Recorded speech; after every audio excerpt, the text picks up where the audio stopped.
Hai, halo kawan-kawan pecinta catur dan selamat datang kembali di Naruchess Channel. Di video kali ini, saya akan membahas partai catur yang sangat menarik yang dimainkan antara František Zita melawan David Bronstein. Permainan ini terjadi pada bulan Maret 1946. Oke, baiklah kawan-kawan, kita langsung ke permainan. Di sini Zita sebagai putih dan Bronstein memegang hitam. Permainan dimulai dengan C4 dan E5, lalu kuda C3 dan kuda F6. Dilanjut kuda F3 dan D6.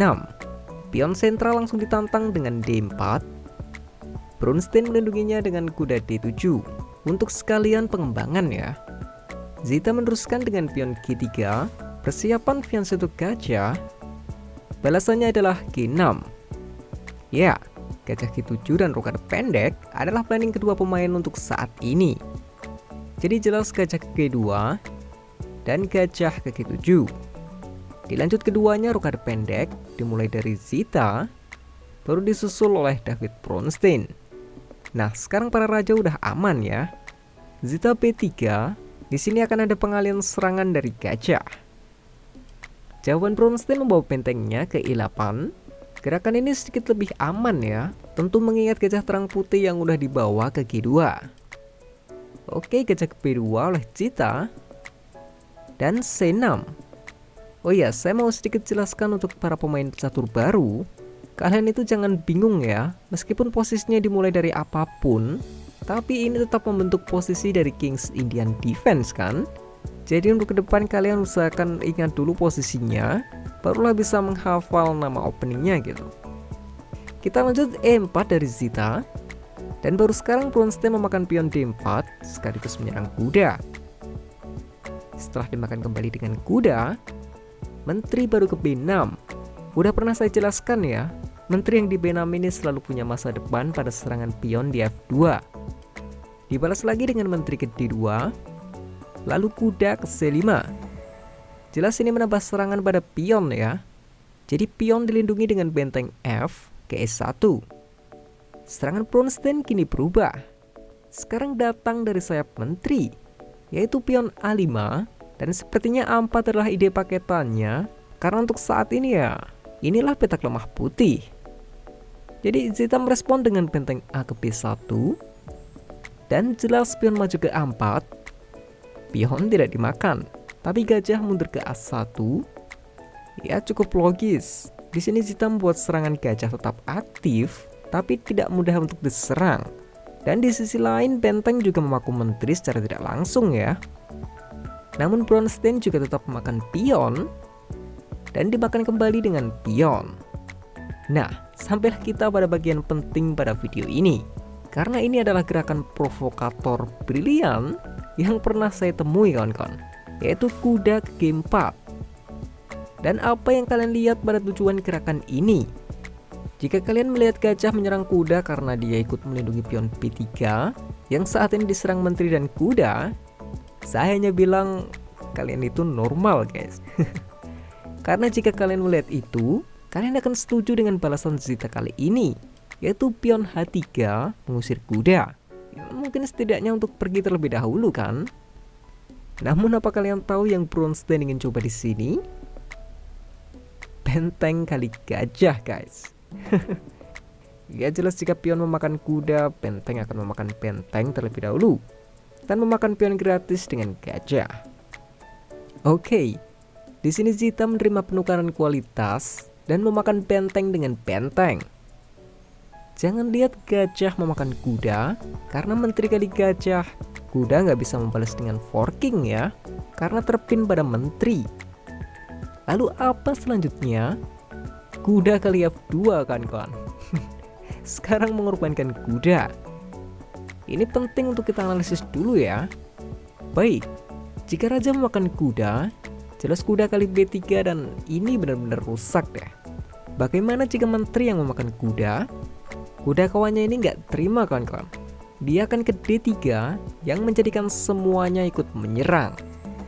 Ya, jika menteri pergi, menteri kali kuda skak, raja 2, kuda kali benteng, menteri kali kuda, dan menteri kali kuda.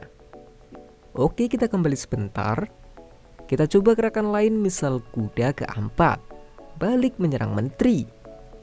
Gajah kali kuda, kuda kali menteri, gajah kali menteri skak, raja 2, dan gajah memakan kuda kembali. Ada yang bilang di ending lebih baik 2 daripada 1. Sangat brilian ide dari Bronstein ini. Dan oke, kembali ke permainan. Zita nggak mau resiko tadi terjadi. Lalu dia menutup serangan pin menteri dengan benteng ke E3. Tapi jelas kuda kali H3 skak, raja ke H2, kuda balik dikorbankan ke F2. Kuda ini sedang menari, kawan-kawan. Lihatlah, sekarang dia punya ancaman kuda ke G4 skak benteng. Namun jika menteri memakan kuda, gajah kali kuda akan sangat sakit di sini. Di sini Zita dipaksa bersabar dengan benteng ke F3. Satu kuda masih belum selesai, kuda kawannya ikut membantu, kan kawan. Dia memakan pion, menyerang menteri dan kuda, serta menjaga kawannya. Mungkin memakan kuda dengan kuda bisa jadi opsi untuk Zita, tapi dia punya cara lain, menteri ke F4.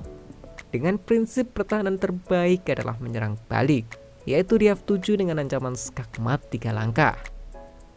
Namun apakah itu akan berhasil? Kita lihat kuda ini masih terus menari ke G4 skak. Jika raja maju, mungkin saya rasa kuda E akan ke F2 skak. Jadi raja mundur ke H1. Sekarang kedua kuda dijaga dengan F4 sekaligus mempertahankan keselamatan raja.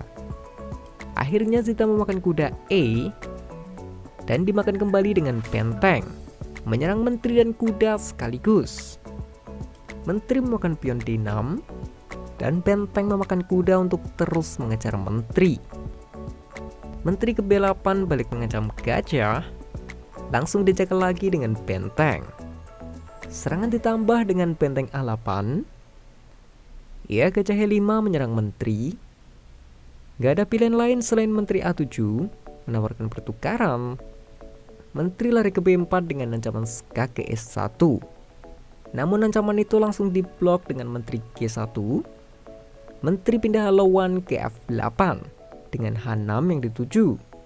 Yang gak ada lagi yang bisa dilakukan Zita, tapi dia masih memainkan gajah H3, dan sayangnya menteri tetap ke H6. Lalu di sini juga František Zita menyerah.